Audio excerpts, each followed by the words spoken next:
Mummy जी। क्या हुआ? Mummy जी, मैं ये कह रही थी कि बच्चों की गर्मी की छुट्टियां लग गई तो मैं 7-8 दिन के लिए पियर जाके आ जाऊं क्या? अरे तू अभी तो गई थी सर्दियों की छुट्टियों में, अगली बार चली जाना। मम्मी जी, मुझे गए हुए 6 महीने हो गए और मुझे मेरे परिवार वालों की भी याद आने लगी है। अरे तो इसमें कौन सी बड़ी बात हो गई?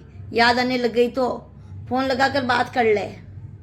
अच्छा तो मम्मी जी, जब दीदी आ जाएंगे तब मैं चली जाऊंगी थोड़े दिन के लिए।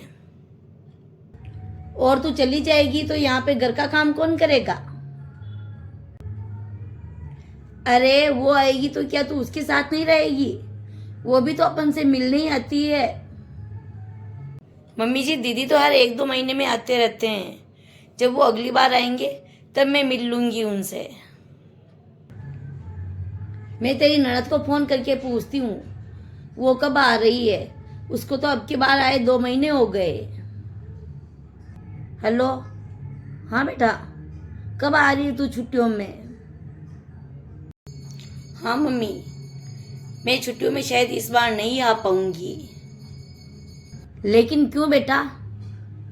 अरे मम्मी, मेरी सास की तबीयत थोड़ी खराब है तो वो बोल रही है कि मुझसे काम नहीं होता है और तू चली जाएगी तो यहाँ घर का काम कौन करेगा?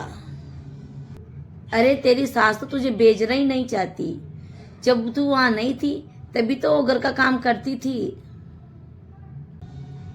अरे मम्मी, कोई बात नहीं, जब वो ठीक हो जाएगी तब मैं आ जाऊंगी। लेकिन वैसे भाभी कब जा रहा है छुट्टियों में?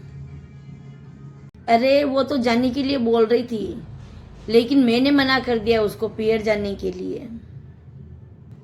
क्यों मम्मी, आपने मना क्यों किया? अरे वो चली जाएगी तो मेरे से घर का काम नहीं होता है। अरे मम्मी, लेकिन जब भाभी और बच्चे चले जाएंगे तो घर का काम बचेगा ही क्या? हाँ बेटा, उसने बोला भी था कि जब दीदी आ जाएंगे तब चली जाऊंगी। लेकिन मैंने बोला उसको, क्या तू तेरी ननद के साथ नहीं रहेगी क्या? वैसे भाभी को भी 6 महीने हो गए पियर गए हुए, तो उनको भी तो उनके पियर वालों की याद आती होगी ना। लेकिन बेटा। अरे मम्मी, मैं तो वैसे भी यार 1-2 महीने में आती जाती रहती हूँ, तब मिल लूंगी मैं भाभी से। अभी तो आप उनको जाने दीजिए ना। लेकिन मम्मी, जब आप माँ के रूप से देखते हैं तो आपको लगता है कि बेटी को जल्दी जल्दी पियर आ जाना चाहिए, उसको हमारी याद आती है। और यही जब आप सास के रूप से देखते हैं तो आपको लगता है कि बहू को उसकी मायके वालों की याद नहीं आती है। और यह कैसा न्याय है मम्मी? हाँ बेटा, ये तो तू सही कह रही है। मैं अभी बोलकर उसको पियर जाने के लिए बोल देती हूँ। अरे बहू। हाँ मम्मी जी। तू तेरे सामान पैक कर ले और तू पियर जाके आ जा। लेकिन मम्मी जी, फिर घर का काम कौन करेगा? अरे तू पीछे की सारी चिंता छोड़ दे और तू आराम से रहकर आना। जब तू थी तब भी घर का काम हो रहा है, और जब तू नहीं रहेगी यहाँ पर तब भी घर का काम होगा। और 7-8 दिन नहीं, जब तक तेरी इच्छा हो तब तक तू रहकर आना। और पीछे की कुछ भी टेंशन मत रखना। ठीक है मम्मी जी।